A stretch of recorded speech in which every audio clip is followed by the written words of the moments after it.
Good day, everyone.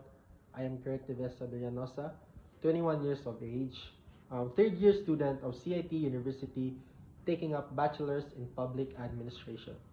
So, my hobbies are playing sports like basketball, badminton, tennis, billiards, and others. And I also love playing board games and also online games. So, why do I chose CIT? One of the main reasons why I chose CIT is because of their strong academic reputation.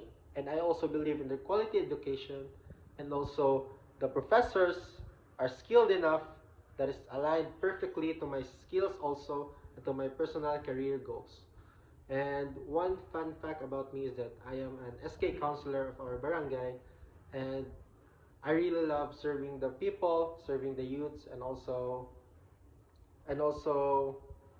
that's all. That's all. Thank you and have a nice day.